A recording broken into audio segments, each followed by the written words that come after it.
Welcome back, and I can tell you that Christian House is still dangling off the front, and the conditions are just as bad as when you saw us last. Well, we're through this tunnel, and some of the Europe car riders at the back, but this advantage is very slender, and we see Team Sky on the right hand side, and the left hand side the orange jerseys of Rabobank. And Christian House decides to sit up, so this is the catch, and the field are all back together. It's status quo, and they reassemble and start to get themselves organised for the final sprint. Well, the front of the bunch has been led by Bram Tankink of Rabobank.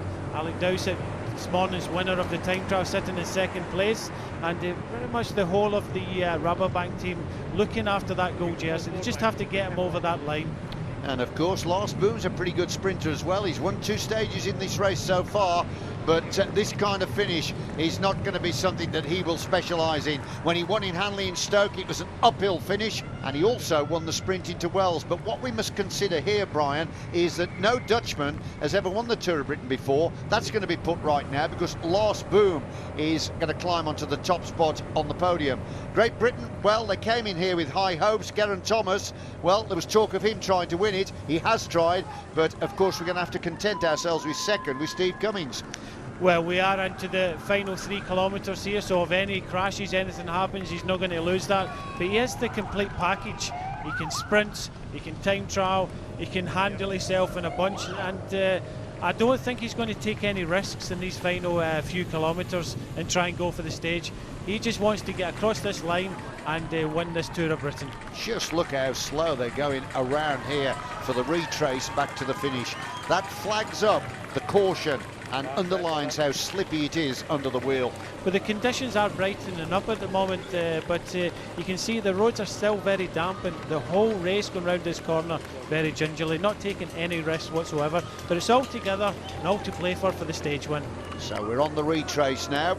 This is the return back to that finishing funnel, and look here, you already see the big guns starting to come through. Rabobank, Sky, HTC-Highroad, so they're all starting to just lift that tempo, and the long thin line is forming, and the sprinters will be starting to position themselves ready for their lead out. And it's Rick Flens at the front, Dowsett in second place, Vermelford in third, Lars Bak still up there. Another one of the Sky Riders. It looks to me as if that's Michael Rogers, and then you've got the gold IG Markets leader of this Tour of Britain. Well, there's no sign of Cav near the front at the moment, but he always pops up at the right time. Well, he's very canny at that, and just sitting back as we see the Endura Racing team coming up towards the front, and that looks to me as if that's Alex Wetterall, who finished 6th in the time trial this morning. Yep, Wetterall very good against the clock.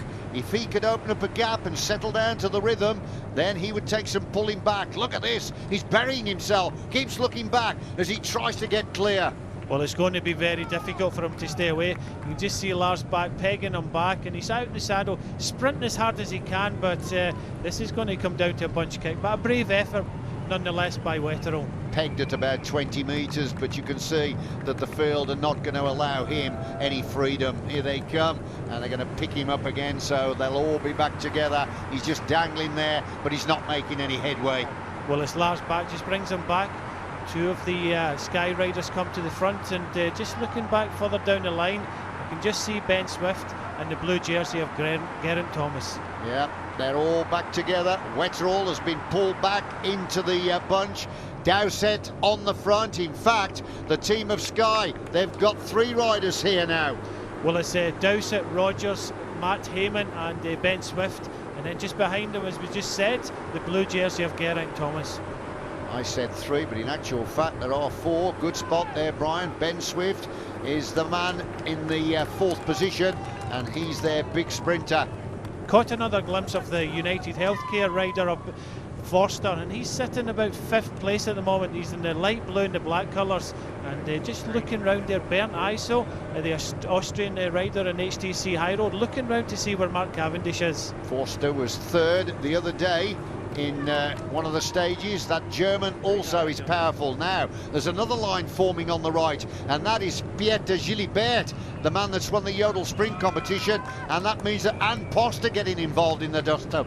Well, they're looking after the young Scot Andy Fenn in the team of Anne Post, Grant Thornton, and he finished 5th in Exmouth and 2nd to Cavendish in the bunch sprint yesterday. Well, in these kind of conditions, sprinters have to throw caution to the wind as they approach the line, and it's all about the courage and bravery as they push and shove and try to get the right position. But Team Sky now on the front, really lifting the tempo. Well, it's the Aussie Matt Heyman pushing hard, and just behind him you've got Ben Swift and the blue jersey of Geraint Thomas. Just look out for the white jerseys of HTC, as you see, Bernd Eisel, Renshaw, and then Cavendish just behind him. Yes, we've seen Cavendish now starting to come through. He's got those dark glasses and he's in that crouching position. He might be small in stature, but he punches well above his weight. Well, they're riding very, very hard at the moment. They're coming up to the final kilometre, and this has been led out here by Europcar. 2nd place, you've got Bernd Eisel of HTC pulling it up at the moment, and just behind them you've got Ben Swift, Geraint Thomas, Roger Hammond in there, Andrew Fenn, and all the riders battling to get into this top corner at Big Ben. So little Roger Hammond in there as well, former sprint winner on 2 occasions in the stages in the Tour. Well, historically, in the finishes here in London, Enrico Degano won in 04, Paolini in 05, it was Tom Bonen, the Belgian world champion, in 06, Merlot of Italy in 09, and last year it was Greipel, the German, that won the London stage, although he didn't finish here in the centre. And it's round the second last corner. It's Ben Swift at the front, Robert Frost on the left hand side, Geraint Thomas in the blue jersey, but coming through on the right hand side is Mark Renshaw.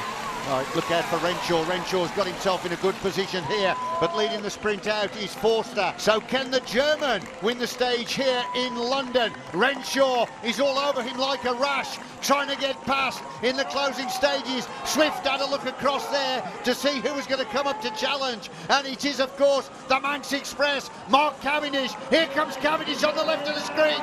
Cavendish takes it, and he gives the victory salute. This man is electric in the closing stages. So he's won the opening stage of this Tour and the final stage. What a delivery by Mark Cavendish. This man is unstoppable. He came past the rest with unbelievable acceleration.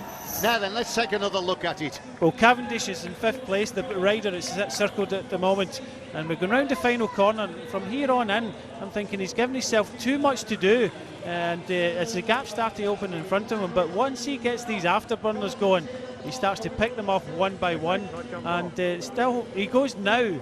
And what an amazing sight from the helicopter we're seeing as he picks up one, picks up the other, and just comes flying past Mark Renshaw to take the stage away from him. He's just an unbelievable finisher, the fastest sprinter on the planet. Well, that wraps the Netherlands.